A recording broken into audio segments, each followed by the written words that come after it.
This house is now for rent. 5 bedrooms and car garage with car garage. Okay, watch this.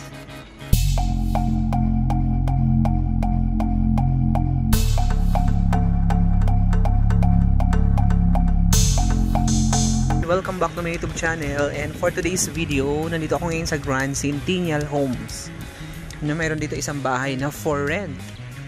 Well guys, this house is for rent. 5 bedrooms. Ayan siya guys.